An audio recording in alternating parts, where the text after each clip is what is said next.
کہ ختم نبوت زندہ باد، ختم نبوت زندہ باد، ختم نبوت زندہ باد، ختم نبوت زندہ باد۔ بسم اللہ الرحمن الرحیم۔ الحمد للہ رب العالمین، وصلی اللہ وسلم علی نبینا و مولانا محمد وعلی آلہ ومن تبعهم بإحسان إلى يوم الدين، أما بعد فأعوذ بالله من الشيطان الرجيم، بسم الله الرحمن الرحيم۔ الحمد لله الذي وهب لي على الكبر إسماعيل وإسحاق إن ربي لسميع الدعاء۔ رب اجعلني مقيم الصلاة ومن ذريتي ربنا وتقبل دعاء۔ ربنا اغفر لي ولوالدي وللمؤمنين يوم يقوم الحساب۔ وقال تعالى: والذين يقولون ربنا هب لنا من أزواجنا وذرياتنا قرة أعين وجعلنا للمتقين إماما۔ صدق اللہ العظیم۔ اور مجھے تو ایسا لگتا ہے اورنگ آباد والوں کہ حضرت اورنگزیب رحمۃ اللہ علیہ کی روح متوجہ ہے آپ کے شہر پر۔ سچی بات کر رہا ہوں، میں جب اورنگ آباد میں حاضر ہوتا ہوں تو کچھ وائبریشن جیسا محسوس کرتا ہوں، اور اس میں کوئی دو رائے نہیں ہے، یہ ہمارے علماء دیوبند کا مسلمہ عقیدہ ہے کہ انبیاء و اولیاء اپنی قبروں میں صرف اوجھل ہوئے ہیں، ورنہ ان کی نسبتیں روئے زمین پر باقی ہیں۔ اور آپ دیکھیے حسن اتفاق کہ ادارہ فیض عالمگیر کے مکاتب کے ذریعے اس حج ہاؤس کا افتتاح ہو رہا ہے۔ سیاسی جلسہ اس سے پہلے شاید ہو چکا ہے۔ سیاسی کا مطلب یہاں قائدین اور سیاستدان جمع ہوئے ہوں، لیکن ملی اور مذہبی یہ پہلی مجلس ہے جیسا کہ میرے علم میں آیا۔ یہ مبارک بات ہے، شہر والوں کے لیے قابل صد تکریم اور تہنیت ہے کہ اتنی زبردست عمارت کا افتتاح اہدنا الصراط المستقیم پر مشتمل کتاب کے مکاتب کے مسابقے کے اعلانات اور اس کے نتائج کی شکل میں ہو رہا ہے۔ میرے بھائیوں، انسان کتنا آگے بڑھ جائے، ترقی کر جائے، ڈیولپمنٹ پروگریس کرے، لیکن جب تک وہ کتاب اللہ سے اپنے آپ کو نہیں جوڑے گا تب تک اس کی ساری محنتیں بے روح کے جسم کے مترادف ہوں گی اور ہوں گی، یہ یقینی امر ہے۔ اس کا انکار کوئی معاند اور جاحد آدمی ہی کر سکتا ہے۔ قرآن کے بغیر قوموں میں روح پیدا نہیں ہوتی، اور روح پیدا ہونے کے بعد ہی احکام مرتب ہوتے ہیں۔ بات سمجھنے کی کوشش کریں۔ ماں کے پیٹ میں بچے کی افزائش جسمانی طور پر، اس کے پارٹس آف دی باڈی کا پروڈکشن اور اس کا ڈیولپمنٹ، اس کا بگیننگ اور سٹارٹنگ، یہ روزے اول سے ہو جاتا ہے، جس روزے اول پر خدائے پاک نے اس ماں کے پیٹ میں بچے کا پیدا کرنا مقدر کیا ہو۔ لیکن احکام اس بچے پر مرتب نہیں ہوتے۔ حمل کے جو احکام ہیں، اس کے وضع کے، اس کے اسقاط کے، اس کے استقرار کے، اور اس کے اوپر لاگو ہونے والے دیگر جتنے بھی احکام ہیں، وہ 4 مہینے کے بعد جب اس بچے کے اندر روح پھونک دی جاتی ہے تو اب ایک مستقل ذمہ داری کا آغاز ہوتا ہے، مستقل ذمہ داری کا، اور پھر شریعت اس حمل سے بحث کرنا شروع کر دیتی ہے۔ 4 مہینے تک روح نہیں پھونکی جاتی، اس لیے شریعت 4 مہینے تک کے اندر کے بچے سے کوئی بحث نہیں کرتی، وہ خدائے پاک کا تکوینی نظام ہے، جو ہو رہا ہے ماں کے پیٹ میں ہوتا رہے۔ لیکن 4 مہینے ختم ہونے پر اس بچے کے اندر روح پھونکی جاتی ہے تو اب شریعت کے قوانین، ضوابط وغیرہ وغیرہ یہاں تک لاگو ہو جاتے ہیں کہ 4 مہینے استقرار کے ہو گئے، اب دنیا کا کوئی ایکسپرٹ ترین ڈاکٹر بھی یہ کہہ دے کہ یہ بچہ لولا، لنگڑا، ناقص الخلقت پیدا ہوگا، تب بھی اس عورت کے لیے اس کے حمل کا ساقط کروانا کسی بھی شکل میں جائز نہیں ہے، اس لیے کہ روح پھونک دی جا چکی، اب اس کو منظر عام پر لانا ہے۔ سمجھانا چاہتا ہوں کہ روح پھونکے جانے کے بعد ہی جان پیدا ہوتی ہے، اور جان پیدا ہونے کے بعد ہی احکام کا ترتب ہوتا ہے، پرہیز وغیرہ کیا جاتا ہے، گائیڈ لائنز شروع ہو جاتی ہے۔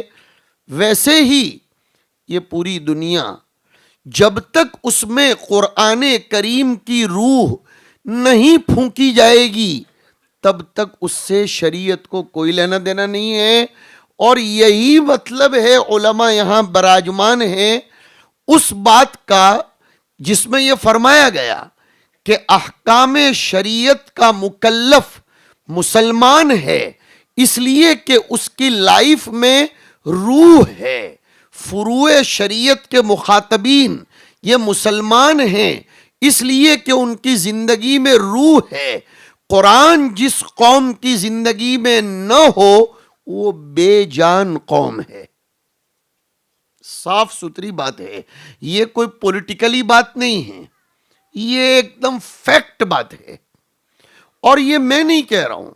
آؤ 25ویں پارے میں ایک سورت ہے 2 نمبر کی، اس کی آخری آیت میں اللہ رب العزت ارشاد فرماتے ہیں وَكَذَلِكَ أَوْحَيْنَا إِلَيْكَ رُوحًا مِّنْ أَمْرِنَا، لفظ آ گیا۔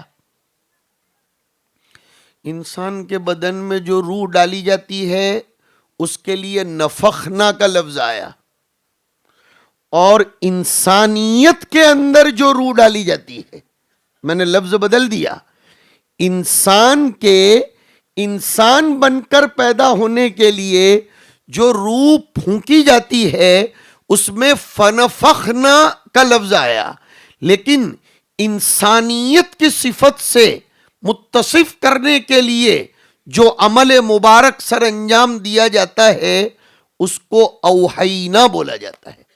اب آپ بولو گے یہ انسان اور انسانیت یہ کیا مصیبت ہے؟ میں اپنے طلباء سے سبق میں کہا کرتا ہوں، آپ سب کو بھی سناتا ہوں، دجال کا خروج، دجال کا ظہور گرچہ جب ہوگا تب ہوگا، لیکن دجالیت کا ظہور ہو چکا ہے۔ دونوں میں فرق ہے، دجال ایک الگ ہے اور دجالیت الگ چیز ہے۔ ویسے ہی انسان ہونا الگ ہے اور انسانیت پر اپنے آپ کو جمانا یہ الگ چیز ہے، اور کمال انسان بن کر پیدا ہونا نہیں ہے، کمال انسانیت کے ساتھ زندگی گزارنا ہے۔ یہ جملے بہت قیمتی ہیں، خدا کرے کہ سمجھ میں آ رہے ہوں۔ اسی لیے قرآن کریم نے مسلمان بن کر پیدا ہونے کا حکم نہیں دیا، لیکن مسلمان ہونے کی حالت میں مرنے کا حکم دیا ہے۔ اور یاد رکھو، ذرا بھی ترتیب بات کر رہا ہوں، اللہ انہی چیزوں کا امر دیتے ہیں جو انسان کے خود کے اختیار میں ہو، اور جس چیز میں انسان کے اختیار کو عمل دخل نہ ہو بلکہ وہ تحت الامر ہو، بلکہ وہ only under the law and order ہو، اس کا حکم کبھی بھی اس کو نہیں دیا جاتا۔ مسلمان بن کر پیدا ہونا یا کافر بن کر پیدا ہونا کسی کے بس میں نہیں ہے، پیدا ہونا ہی کسی کے بس میں نہیں ہے نا بھیا، پیدا ہونا ہی کسی کے بس میں نہیں ہے، وہ تو اللہ پیدا کر دے تو آدمی ہو جاتا ہے، لیکن پیدا ہونے کے بعد اب انسان کے اختیار کا آغاز ہوتا ہے۔ کچھ لوگ آج کل ایک بہانہ بتاتے ہیں اور بناتے بھی ہیں۔ جب ہمارے دعوت و تبلیغ کے ساتھی علماء کرام جب ان کو گشت کر کے یا بیان کر کے کسی چیز کی طرف بلاتے ہیں تو وہ کچھ ساتھی کہتے ہیں مولانا دعا کر دینا یا امیر صاحب دعا کر دینا ہمیں بھی آپ کی طرح ہدایت مل جائے۔ واہ بھائی، تو پھر بیٹھے بیٹھے ایسا کیوں نہیں کہتے دعا کر دینا، میں دکان نہیں کھولتا ہوں سٹی چوک کی یا فلاں جگہ کی، آپ دعا کر دینا مفتی صاحب مولانا صاحب میرے گھر میں پیسہ آ جائے۔ یہ کیسی بری گت کی باتیں ہیں کہ پیسہ کمانے کے لیے تو مولانا اور مفتی صاحب کے حوالے نہیں کیا جاتا، اور ہدایت کے لیے کہ آپ دعا کر دینا ہمیں ہدایت مل جائے، اور پھر اعتماد کر کے بھی بیٹھتے ہیں کہ میں نے تو فلاں حضرت جی سے، فلاں مفتی جی سے، فلاں امیر صاحب سے اور فلاں دامت برکاتہم سے کہہ دیا ہے، میرے لیے تو کون کون سی خانقاہوں میں دعائیں ہو رہی ہیں ماشاءاللہ، میں تو اطمینان سے بیٹھا ہوں۔ یہ ایڑے قسم کے لوگ ہیں جو ایسی بات کرتے ہیں۔ نہیں میرے بھائیو، ہدایت تو خود مانگنی پڑتی ہے، جی ہاں خود مانگنی پڑتی ہے۔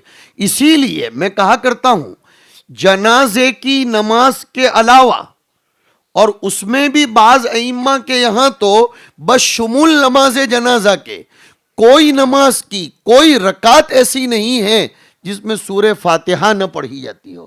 اور سورہ فاتحہ کا مغز کیا ہے وہ آپ جانتے ہو؟ سورہ فاتحہ کا لب لباب کیا ہے؟ وہ یہ ہے جو میں سنا رہا ہوں، اہدنا الصراط المستقیم، یہ سورہ فاتحہ کا پورا خلاصہ ہے۔ جی ہاں، وہ یہ دعا منگوانے کے لیے شروع میں اللہ کی تعریف کروائے، ورنہ اللہ کو تعریف کی کوئی ضرورت نہیں ہے، وہ تو مسلم تعریف کردہ، تعریف شدہ اور معرف ہے۔ اسی لیے تو روایتوں میں آیا، حدیث شریف میں آیا، اگر ساتوں آسمان و زمین مل کر میری بزرگی کے گن گائیں، ما زاد فی ملکی شیئن، میری حکومت میں کوئی بڑھوتری ہونے والی نہیں، اور ساتوں آسمان و زمین مل کر اگر اتر آئیں اسٹرائک پر کہ ہم خدا کی تعریف نہیں کریں گے، خدا کے گن نہیں گائیں گے، خدائے غنی نے یہ اعلان کر دیا ما نقص من ملکی شیئن، میری بزرگی میں کچھ بھی کمی ہونے والی نہیں، تم تعریف کرو گے تمہارا مقام بڑھے گا، میرا مقام نہیں بڑھے گا۔ دعا کا طریقہ سکھایا گیا، اسی لیے ایک حدیث شریف یاد آئی، ایک صحابی مسجد نبوی میں دیہات سے تشریف لائے تھے، انہیں زیادہ معلومات نہیں تھی، آداب کا اور تہذیب کا پتہ حاصل کرنے ہی تو آئے تھے، دعا کرنے بیٹھ گئے۔ سنیے بات کو، اب انہوں نے ڈائریکٹلی اللہ تعالیٰ سے اپنے مقصود کا مطالبہ شروع کر دیا کہ اللہ مجھ کو یہ دے، یہ عنایت فرما، یہ عنایت فرما۔ حضور کے کان لگے ہوئے تھے، حضور نے فرمایا عجلت ایھا المصلی، اے نماز پڑھنے والے تو بہت جلدی کر رہا ہے، سمردھی پر چڑھنے کے لیے بھی پہلے سٹی کے بازاروں سے گزرنا پڑتا ہے، پہلے تو لوکل راستوں کو پاس کرنا پڑتا ہے، پھر کچی گھاٹی کے پاس سے سمردھی پر آدمی چڑھتا ہے، اور پھر جب اترنا ہو تو بھی لوکل راستوں کو اختیار کرنا پڑتا ہے۔ سمردھی ڈائریکٹ فائنل ڈیسٹینیشن پر نہیں لے جاتا۔ ایسے ہی کوئی آدمی خدائے پاک سے ڈائریکٹ مانگنا شروع کر دے، اے اللہ مجھ کو فلاں فلاں دے دے، حضور نے فرمایا نہیں، دعا کا طریقہ حضور نے سکھایا، پہلے اللہ کی تعریف کرو، اللہ کی حمد و ثنا بیان مراٹھی میں کرو، گجراتی میں کرو، میمنی میں کرو یا انگلش میں کرو، عربی میں کرو، ساری زبانوں کو اللہ جانتے ہیں، اس لیے کہ انہوں نے ہی تو پیدا کیا ہے۔ وہ سورہ روم میں فرماتے ہیں وَمِنْ آیَاتِهِ اخْتِلَافُ أَلْسِنَتِكُمْ وَأَلْوَانِكُمْ، کہ اس کے مظاہر قدرت میں ہے زبانوں کا بدلنا اور رنگ کا بدلنا۔ جس زبان میں بھی آتا ہو دعا کرو۔ یہاں سے ہی حج ہاؤس کے پلیٹ فارم سے کہہ دوں، ٹریننگ کیمپ تو کل سے شروع ہوگا، لیکن بات نکل پڑی تو کہہ دوں، حج کے دوران ضروری نہیں ہے کہ کتاب لٹکا کر اسی کتاب کے تابع ہو کر دعائیں کریں، مراٹھی میں بھی کر لینا کعبہ کے ارد گرد، مینا میں، مزدلفہ میں، عرفہ میں، قبول ہے۔ بس خدا سے مانگو، ادب کے ساتھ مانگو، اور ایڑی چوٹی کا زور لگا کر عزم مصمم کر کے مانگو تو پہلے اللہ نے اپنی تعریف کروائی۔ اور میں نے جو کہا نا، اصل مغز یہ ہے اہدنا الصراط المستقیم، اے اللہ تو صراط مستقیم کی ہدایت دے دے۔ اب مصیبت یہ ہے کہ اس زمانے میں ہر آدمی اپنے ہی نظریات کو سمجھتا ہے کہ میں جس ڈگر پر چل رہا ہوں وہی صراط مستقیم ہے۔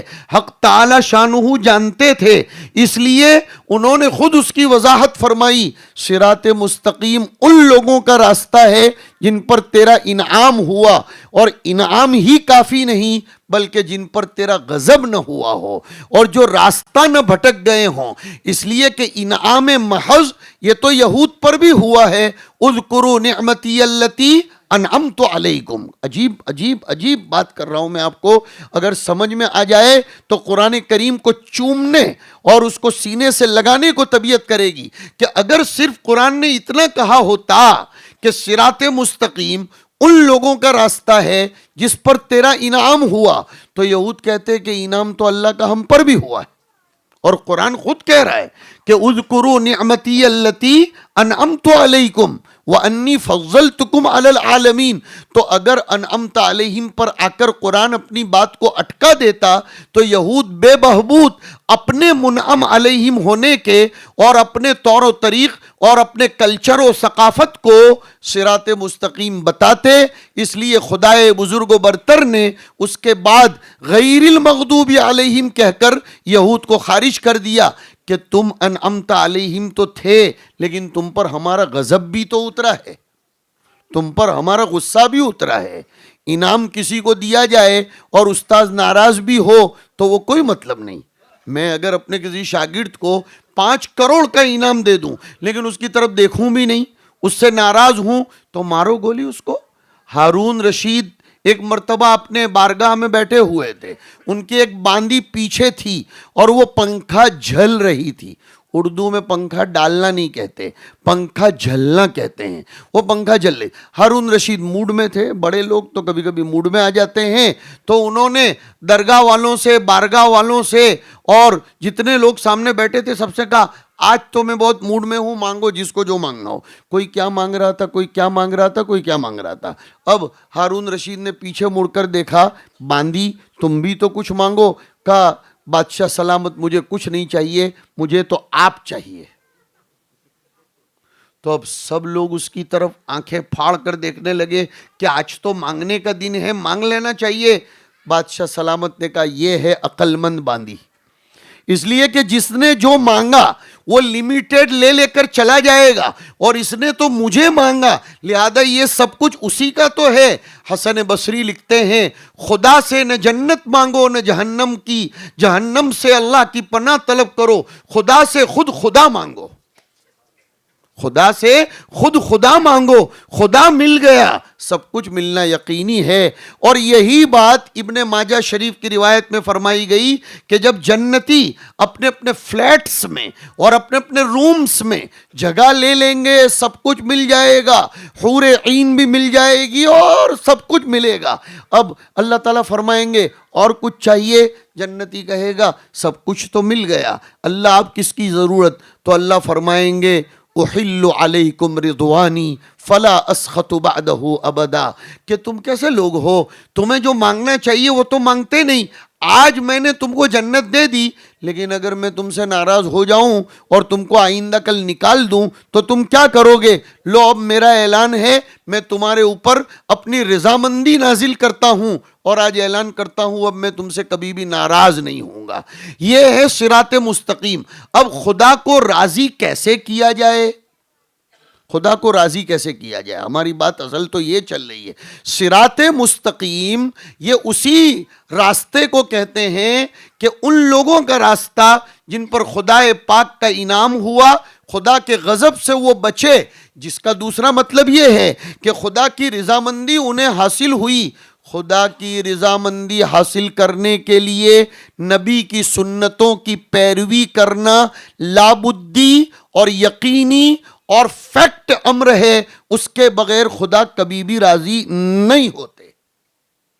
نبی کی سنتوں کی پیروی کیے بغیر، نبی کی سنتوں میں سے ایک سنت قرآن کریم کو صحیح ڈھنگ سے پڑھنا ہے۔ ہاں، نبی جیسی نماز پڑھنا جیسے ضروری، نبی جیسا حج کرنا جیسے ضروری، نبی جیسی تسبیح پڑھنا جیسے ضروری، ویسے نبی جیسا قرآن پڑھنا بھی ضروری۔ اور ہم تو کہتے ہیں عاشق کامل عشق کے کمال تک نہیں پہنچ سکتا جب تک وہ معشوق کی اداؤں کی نقالی نہ کرے۔ لہذا ان مکاتب میں جو قرآن کریم کو صحیح ڈھنگ سے پڑھنے کا طریقہ سکھایا جاتا ہے، اس پر زور دیا جاتا ہے، اس کی تاکید کی جاتی ہے، آج سینہ تان کر حق گوئی کی طبیعت کے ناطے کہہ رہا ہوں، تجوید کے بغیر ایمان ناقص رہتا ہے۔ تجوید کے ساتھ اگر قرآن نہیں پڑھا، ایمان خالی بولنے کا، رٹنے کا، گنگنانے کا اور صرف چیخنے چلانے کا نام نہیں ہے، ایمان اتباع رسول کا نام ہے۔ اور اتباع رسول میں صرف نماز کی حرکات و سکنات ادا کرنا نہیں کہتے، بلکہ ایمان کامل بنتا ہے تب جب نبی کی اداؤں کے مطابق قرآن کریم کو پڑھا جائے۔ اسی لیے ایک عاشق رسول تھے، وہ تجوید کی تعریف ہی کرتے ہیں کہ یقرؤونہ کما انزل، کہ اللہ کے رسول پر جس انداز میں قرآن نازل ہوا اور جبرائیل امین نے جس انداز میں قرآن پڑھ کر حضور کو سکھایا، اس انداز میں پڑھنا۔ گویا نبی کی اداؤں کی نقل تجوید کی رعایت کرتے ہوئے جو بچے پڑھتے ہیں، آگے کا میرا جملہ سنیے اور خوشیاں منائیے اور اس ادارہ فیض عالمگیر کو مبارکباد دیجیے کہ جو بچہ نبی کی اداؤں کی نقل کر کے قرآن پڑھتا ہے وہ عشق نبوی کے مدارج کو طے کرتا ہوا ترقی کرتا چلا جاتا ہے، وہ ترقی کرتا چلا جاتا ہے۔ اور بچپن سے جب عشق کی لو اس کے اندر لگ گئی، بچپن سے جب عشق رسول اس کے اندر پیوست ہو گیا، تو پھر بڑا ہونے کے بعد انشاءاللہ کبھی بھی اس سے کوئی چھین نہیں سکتا۔ اس لیے کہ کہا جاتا ہے بچپن میں جو نقوش نفوس پر مرتسم کر دیے جاتے ہیں، کبھی اس کو کوئی محو نہیں کر سکتا، کوئی اس کو ڈیلیٹ نہیں کر سکتا۔ بہت مبارکبادی کے قابل ہیں آپ لوگ کہ آپ کے شہر میں ایسی ٹیم، ایسے علماء اور ایسے مکاتب موجود ہیں جو عشق نبوی کی لو لگائے ہوئے ہیں۔ اس کو خالی تجوید کے نام سے مت پکارا کرو، بلکہ یہ کہو کہ ان مکاتب میں ایمان کو کمال کے ساتھ متصف کرنے کا طریقہ سکھایا جاتا ہے۔ اسی لیے احادیث کی کتابوں میں صرف تصوف و تزکیہ اور نماز روزے کا بیان نہیں ہے۔ کوئی حدیث کی کتاب ایسی نہیں ہے جس میں قراءات کا بیان نہ ہو، جس میں نبی کی اداؤں کا تذکرہ نہ ہو۔ پتہ چلا یہ بھی نبی کے ساتھ کی محبت کا پرخلوص طریقہ ہے۔ اس لیے میرے بھائیوں، قرآن کریم کو صحیح کرنے کی طرف توجہ جو دی جاتی ہے اس کو اپنے اوپر ایک احسان مانو، اور احسان صرف بولنے سے نہیں ہوتا، شکریہ ادا کرنا پڑتا ہے۔ لئن شکرتم لازیدنکم، اگر شکر کرو گے، شکر بولا نہیں جاتا، شکر کیا جاتا ہے۔ ضرورت ہے اس بات کی کہ ہم اپنے دین کے ہر جز کو نبی کے طریقے کے مطابق ادا کریں. مجھے یاد آ رہی ہے اس وقت آپ لوگوں کی برکت سے حضرت جی مولانا الیاس صاحب رحمۃ اللہ تعالی علیہ کی ایک بہت گراں قدر بات، جو الحمدللہ اس ادارہ فیض عالمگیر میں ایک اچھی خاصی حد تک ہم دیکھ رہے ہیں.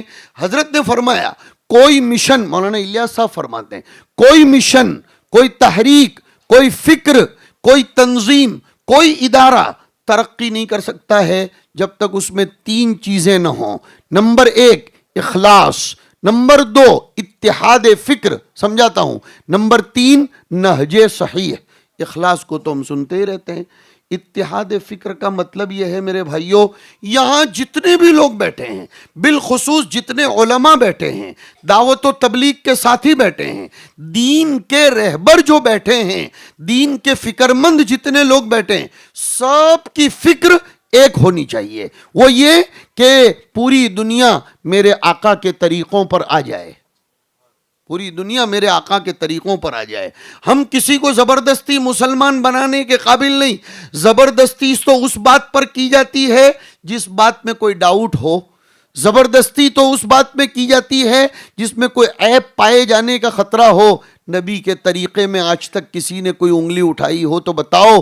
وہ تو ایک اردو کا شاعر کہہ گیا، نور خدا ہے کفر کی حرکت پہ خندہ زن، پھونکوں سے یہ چراغ بجھایا نہ جائے گا. شاعر کے لفظ لفظ پر غور کرو کہ نور خدا اور کفر کی حرکت خندہ زن، اور اس کی کوششوں کو کیا شاعر نے کہا؟ پھونک مارنا ہے. یہ تو، اور پھونک مارنے والا پھونک پھونک کر خود تھک جاتا ہے لیکن اس کا کوئی نقصان نہیں ہوتا، اس کا آکسیجن کبھی کبھی ختم ہو جاتا ہے پھونک کر کر کے. یہ قرآن کریم کی آیت ہے، یریدون ان یطفئوا نور اللہ بافواہہم.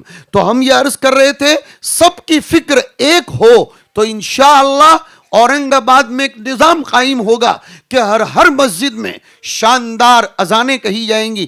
آج صبح میں اپنے کچھ بچوں سے کہہ رہا تھا کہ اتنے زندہ تابندہ شہر میں کچھ مسجدوں کی اذانیں ایسی سن رہا ہوں، تکلیف ہوتی ہے. برا بالکل نہ مانے، میں آپ ہی کا ایک فرد ہوں اور اس شہر کے اطراف و جوانب کے میرے ہزاروں اولاد ہیں، اس لیے حق سمجھ کر یہ بات کہہ رہا ہوں. اذانیں درست کرنے کی ضرورت ہے. میں اپنے بھائی مولانا مستقیم صاحب سے اور بیٹے مولی ارقم سے اور مولانا ہمارے جو ثانی والے شکیل صاحب ہیں اور دیگر تمام علماء سے، بلکہ بالخصوص چھوٹا ہونے کے باوجود امیر شریعت مفتی معیز الدین صاحب سے پرزور تاکید کے ساتھ درخواست کرتا ہوں کہ آئندہ آپ کے یہاں اذان کا مسابقہ بھی ہونا چاہیے.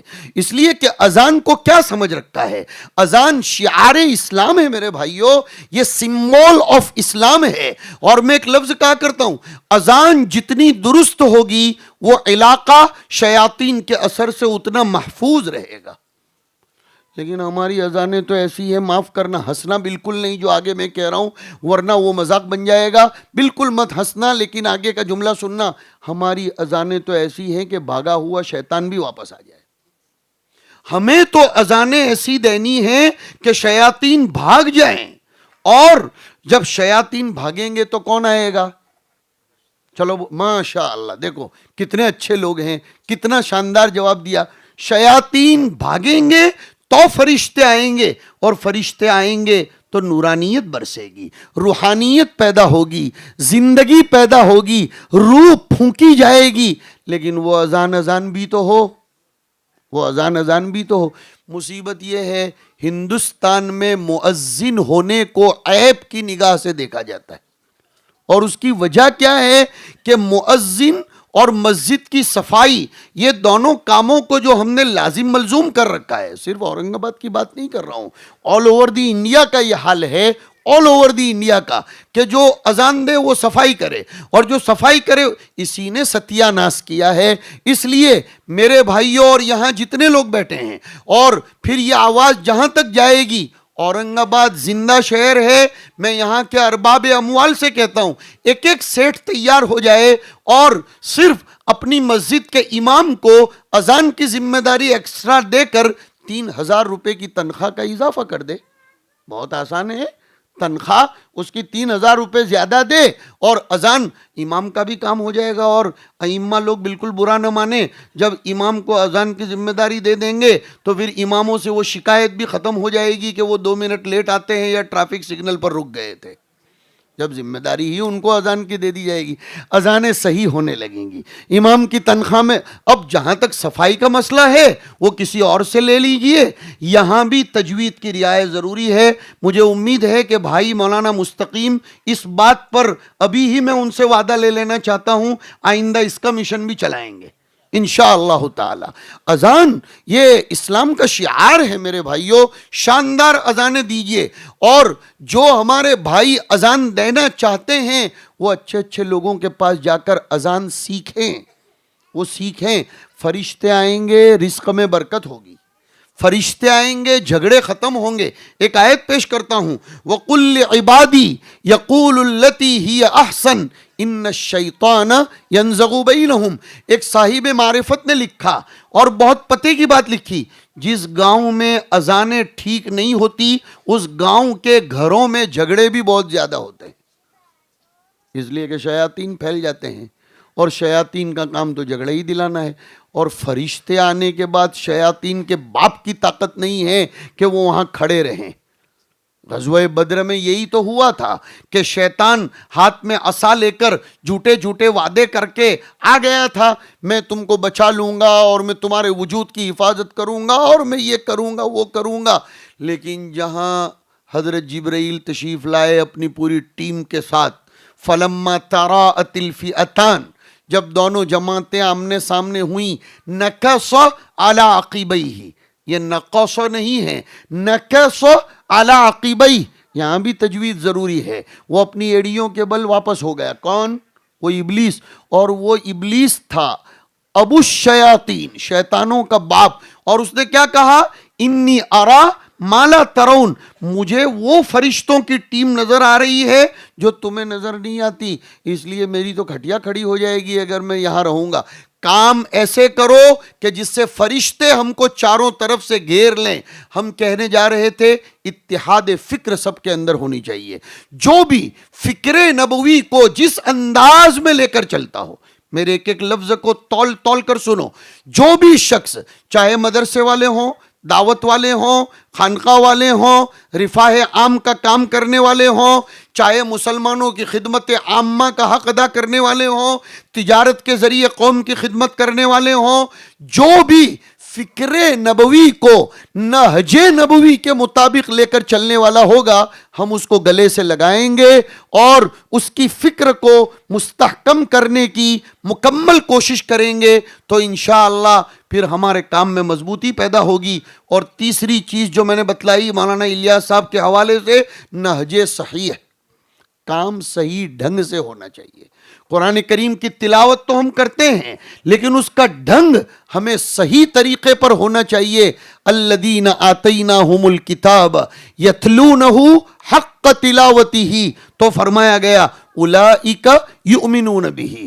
یہاں بہت سے علماء تشریف فرما ہیں اور کچھ ذہین و ذکی طلبہ بھی ہیں۔ اس آیت کی ترکیب میں نحویوں کا اختلاف ہے، اکثر و بیشتر نحات یہ کہتے ہیں کہ الذین آتیناہم الکتاب یتلونہ حق تلاوتی مبتدا ہے اور اولئک یؤمنون بہ اس کی خبر ہے، کہ جو لوگ کتاب الہی کو صحیح ڈھنگ سے پڑھتے ہیں وہی یہ کہلائے جانے کے حقدار ہیں کہ وہ کتاب الہی پر ایمان کامل رکھتے ہیں۔ لہذا یہ کام بھی نبیوں والا کام ہے، یہ جو نبی کے مشن کو زندہ کرنے کا کام مکاتب میں سکھایا جاتا ہے، یہ 100% متفق علیہ طور پر نبیوں والا کام ہے، اور جو نبیوں والے کام کا تعاون کرے گا اس کے ساتھ دوش سے دوش ملائے گا، بڑی شین کے ساتھ کندھے سے کندھا ملائے گا، گویا وہ نبی کے مشن میں تعاون کرنے والا سمجھا جائے گا۔ نبی نے قرآن کو ڈھنگ سے ادا کروانے کے پیچھے خوب محنت کی۔ بہت سے لوگ آج کل ایک سوال اٹھاتے ہیں، اورنگ آباد میں بیٹھ کر اورنگ آباد ہی میں سے کچھ کبھی کبھی شوشے کسی زمانے میں چھوٹے تھے، کسی زمانے میں، اب مجھے نہیں معلوم ہے، کسی زمانے میں کا مطلب میری بھی پیدائش سے پہلے اور پھر میری پیدائش کے بعد تھوڑے تھوڑے تھے، العقلاء تکفیہم الاشارہ۔ ایک شوشہ یہ چھوٹا تھا کہ قرآن کریم کو سمجھے بغیر پڑھنے کا فائدہ ہی کیا رہتا ہے۔ ایک عجیب بات اللہ تعالیٰ آج پہلی مرتبہ ذہن میں میرے بڑوں کی برکت سے ڈال رہا ہے کہ اگر قرآن کریم کو سمجھے بغیر محض تلاوت کا، صرف تلاوت کا کوئی فائدہ نہ ہوتا تو آئندہ ماہ مبارک آ رہا ہے، اس میں آپ نے پڑھا ہے حضور حضرت جبرائیل کے ساتھ دور کرتے تھے، اور وہ دور الفاظ کا ہوتا تھا، معانی کا نہیں ہوتا تھا۔ پتہ چلا حضور اس کو سر سر کر کے تلاوت کرتے تھے، جبرائیل تلاوت کرتے تھے۔ پتہ چلا تلاوت ایک مستقل عمل ہے، تلاوت ایک مستقل عمل ہے، بے سوچے سمجھے پڑھنا یہ بھی مستقل عبادت ہے۔ بے شک سمجھنا، اس کی تفسیر کو پڑھنا بزرگان دین کے ماتحت رہ کر یہ بہت اعلیٰ درجے کی بات ہے، لیکن ایسے شوشوں کے اندر میں نہیں آنا چاہیے۔ کوشش کیجئے بزرگوں کی ماتحتی میں رہ کر اس کو سمجھنے کی، لیکن قرآن کریم کی تلاوت کو بھی اپنی زندگی کا معمول بنائیے۔ مگر آپ کو معلوم ہے، اب میں اپنی بات کو ختم کرنے کے در پہ ہوں، مجھے جو پیغام دینا ہے وہ اس درمیان دے گیا کہ دیکھیے، ایک ایم ڈی ڈاکٹر نے، ایک ایم ایس سرجن نے زبردست قسم کی دوائیں لکھ دی، لیکن وہ دوائیں اثر تبھی کریں گی جب اس کو اس کے طریقے کے مطابق لی جائے گی۔ ابھی میں گیا تھا کولہاپور، ایک بہت بڑے ہومیوپیتھک کے ڈاکٹر ہیں۔ ہومیوپیتھک کے دواخانے میں قدم رکھنے کی بھی جگہ نہ ہو، میں نے میری لائف میں فرسٹ ٹائم دیکھا، اتنا ماشاءاللہ۔ اور ان کا کہنا یہ تھا، اور مجھے سچ بھی لگا، کہ آل اوور دی انڈیا کسی بھی ہومیوپیتھک ڈاکٹر کے پاس دواؤں کا اتنا خزانہ نہیں ہوگا جتنا اس ڈاکٹر کے پاس تھا۔ مولانا سجاد صاحب کا بھی اس ڈاکٹر نے کولہاپور میں علاج کیا، مجھے بھی وہاں لے جایا گیا، اور وہ ڈاکٹر بڑے اکرام کرتے ہیں، اب تک ویڈیو کال پر میرے ساتھ بات کر کے دوائیں بھیجتے تھے۔ اب ہمارے کچھ احباب ان کے پاس لے گئے، اب انہوں نے مجھے دوائیں دی، مثال دے رہا ہوں، خود اپنے آپ پر جو بیتی وہی سنا رہا ہوں۔ انہوں نے دوائیں دی اور کہا کھانے سے آدھا گھنٹہ پہلے یہ ڈراپس ڈال کر پینے کا۔ میری جان پر یہی تو بات آ رہی ہے، اس لیے کہ ہمارے کھانے کے اوقات ہی طے کہاں ہوتے ہیں۔ کبھی پروگرام کے بعد کھا رہے ہیں تو کبھی پروگرام سے پہلے کھا رہے ہیں، کبھی گاڑی میں سے اترتے سیدھے ہم کو کڈنپ کر لیا جاتا ہے، پہلے دسترخوان کا حق ادا کرو پھر جلسے میں جاؤ، پھر کبھی جلسے کے بعد کوئی خبر بھی نہیں پوچھتا کہ کیا ہوا اور کہاں کس سائیڈ میں آپ کے چپل پڑے ہیں۔ وہ کبھی کبھی تو مقرروں کی حالت وہ باراتیوں کی طرح ہوتی ہے، باراتی لوگوں کی عزت افزائی نکاح سے پہلے تو خوب ہوتی ہے، اور جہاں دولہا سرنڈر ہو گیا، اب تو جانے تیرا کام جانے، تو نے دستخط کر دیا، معاملہ ختم، آج سے تو کہلایا ہسبنڈ اور ہماری بیٹی کہلائی بیگم، تیری ہنسی بند اور اس کے غم ہو گئے گم۔ تو اب وہ ڈاکٹر نے مجھ کو، مفتی صاحب معاف فرمائیں گے، ذرا آپ کی حاضری میں تھوڑا سا لطیفہ مزاجی سے کام لے رہا ہوں، آپ ہمارے بڑے ہیں لیکن میں تھوڑا سا گستاخی پر معذرت۔ اب دیکھیے وہ دوا، بہت شاندار دوا دی، میں ان کی قدر کرتا ہوں اور ان کا بہت زیادہ، لیکن اب انہوں نے یہ قید لگا دی، مجھ سے ہو ہی نہیں پا رہا ہے، وہ پڑیا لے لے کے پھر رہا ہوں، اب انگریزی دوائوں پر دوائیں کھاتا جا رہا ہوں، کچھ لوگ ٹوک بھی رہے ہیں، محبت میں ڈانٹ بھی رہے ہیں، لیکن وہ کمبخت کیا سمجھیں کہ بے شک وہ ٹھیک ہے، مگر اب وہ جو کھانے سے پہلے کے ڈراپس ہیں، میں کھانے کے 5 منٹ پہلے لوں، میں نے پوچھا کہ 5 منٹ، تو کہا نہیں 5 منٹ پہلے لیں گے تو کوئی فائدہ ہونے والا نہیں، تو اب آدھا گھنٹہ کھانے سے پہلے ملنا بھی تو چاہیے۔ اب یہاں سے آؤ کہ ہومیوپیتھک دوا اس کے ڈھنگ کے بغیر لینے سے کوئی فائدہ نہیں، تو قرآن کریم کی تلاوت بغیر ڈھنگ کے پڑھنے میں کوئی فائدہ نہیں۔ آپ پڑھیں کتنا ہی پڑھیں لیکن اس کا ڈھنگ نہ ہو۔ اسی کو فرمایا گیا کہ کبھی کبھی قرآن کریم پڑھنے والا قرآن پڑھتا ہے لیکن قرآن اس پر لعنت برساتا ہے۔ میں صد سلام پیش کرتا ہوں مولانا مستقیم کو، ان کی ٹیم کو، اور شہر اورنگ آباد میں چلنے والے جملہ اداروں کو۔ الحمدللہ سبھی ادارے ہمارے ہیں اور ہم سب کے ہیں، لیکن مولانا کے کام سے جیسے میں نے شروع میں ذکر کیا، پھر اظہار کرتا ہوں میں بہت زیادہ متاثر ہوں، 100 مرتبہ سلام کرتے ہیں کہ یہ لوگ ڈھنگ کے ساتھ چھوٹے چھوٹے بچوں کو قرآن سکھاتے ہیں اور ان بچوں کو اسلامیات سکھاتے ہیں۔ میں نے شروع میں جو کہا تھا اس پر آ کر اب 5-7 منٹ میں گفتگو ختم کر دوں 9:45 پر، کہ قرآن ایک روح ہے، اس روح کو پھونکنے کی محنت ان مکاتب کے ذریعے ہوتی ہے۔ پھر قسم کھا کر اتنے بڑے ہال میں کہتا ہوں، قرآن کو سائیڈ پر رکھ کر جتنے ذکر و اذکار کیے جائیں، جتنی دعوت و تبلیغ کی جائے، جتنے مشن چلائے جائیں، قرآن کو سائیڈ پر رکھا کبھی انقلاب پیدا نہیں ہوگا، کبھی کسی کام میں جان پیدا نہیں ہوگی۔ ہمیشہ اپنا قائد، اپنا امام، اپنا رہبر اور اپنا لیڈر یہ قرآن کو بنانا پڑے گا، اور قرآن کے معانی تک پہنچنے کے لیے اس کے الفاظ کو پہلے سمجھنا پڑے گا، اور اس کے الفاظ کو سمجھنے کے لیے اس کے پروناؤنس پر دھیان دینا پڑے گا، اور اس کے پروناؤنس کو یہ کسی یوٹیوب سے نہیں سیکھا جاتا، اس کا پورا طریقہ ہی ہونٹوں سے ہے۔ میں جب بہت چھوٹا تھا، پہلے ہی دن تجوید کے کلاس میں گیا تو ہم لوگ تو گجراتی بولنے والے جو ٹھہرے، ہمیں نہیں معلوم تھا۔ مفتی صاحب ہمارے استاد حضرت شیخ الحدیث صاحب رحمۃ اللہ علیہ کے خاص لوگوں میں تھے، انہوں نے ہمیں کہا بھائی آج تو تم آئے ہو، جان پہچان ہوگی، آئندہ کل ہر طالب علم اپنے جیب میں شیشہ لے کر آئے۔ اب ہماری گجراتی میں شیشہ کہتے ہیں بوتل کو، وہ کانچ کی بوتل کو۔ اب ہم لوگ دوسرے دن سب کے سب کانچ کی بوتل لے کر گئے، سب لوگ۔ حاجی صاحب بیٹھے ہیں، وہ جانتے ہیں کہ گجراتی میں شیشہ اسی کو کہتے ہیں، خدا کرے کہ انہوں نے گجراتی کو زندہ رکھا ہو۔ ہاں تو ہم لوگ شیشہ، اب حضرت نے پوچھا بھائی شیشہ لے کر آئے ہو؟ ہم نے نکال کر بتایا۔ تو جو حضرت گرم ہوئے اور میں بالکل سامنے بیٹھتا تھا، بالکل چھوٹا سا تھا، مجھے بلایا اور تپائی کے نیچے ان کی وہ قاری صاحب ابھی بھی حیات ہیں، اللہ تعالیٰ ان کو زندہ با کرامت با سلامت رکھے۔ یہ بات میں سنا رہا ہوں 1980 کی۔ تو ہمیں بلایا، سامنے ہم بیٹھے تھے، چھوٹے سے تھے، تپائی کے نیچے سر ڈال کر جو مارا کہ تم اتنا بھی نہیں سمجھتے کہ شیشہ، لیکن خدا اس مار کو میرے لیے ترقی کا ذریعہ بنایا ہے۔ جن اساتذہ نے میرے ساتھ سختی کی ہے ان میں قابل ذکر میرے مرحوم والد ہیں، ہاں، کہ انہوں نے اتنی کڑی، یہ بچوں سے میں کہتا ہوں، جو جتنی کڑی نگرانی آپ پر رکھیں وہ آپ کا سب سے بڑا محسن ہے۔ ورنہ ہمارے یہاں گجرات میں ایک کہاوت ہے، ماسٹر مارتو بھی نہ تھی نے بھڑاؤ تو بھی نہ تھی۔ یعنی کچھ ماسٹر ایسے ہوتے ہیں جو مارتے بھی نہیں، پڑھاتے بھی نہیں۔ میں میرے موبائل پر کام کر رہا ہوں، یہ 5 صفحے لکھ ڈالو، اب لکھ رہے ہیں، یہ اپنا کام کر رہے ہیں، وہ اپنا کام کر رہے ہیں۔ بچے زمانہ طالب علمی میں تو کچھ بولتے نہیں، رعب کے مارے، اس لیے کہ انہیں اپنے مستقبل کا خطرہ ہوتا ہے۔ فارغ ہونے کے بعد وہ اپنی زبان کھولتے ہیں پھر کہ کس نے ہمارا مستقبل سنوارا اور کس نے ہمارا مستقبل بگاڑا۔ اب جو سنانا ہے اصل، اب استاد، میں نے کہا حضرت ہوا کیا؟ ہم تو سب شیشے اور بازار میں سے خرید کر لائے شیشے۔ اس زمانے میں یہ پانی کی بوتلوں کا بھی کوئی رواج نہیں تھا۔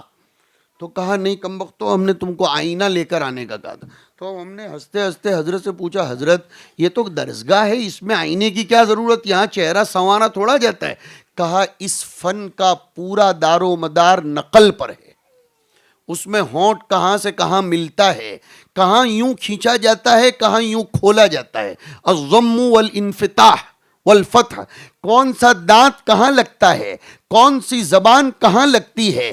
یہ کمپیوٹر کے ماؤس کی طرح ہے، یہ کمپیوٹر کے ماؤس کی طرح کہ کمپیوٹر پر پورا پروگرام ہے، لیکن ماؤس کو آگے پیچھے کرو، وہ جا کر جہاں لگے گا وہاں ٹک ہو جائے گا۔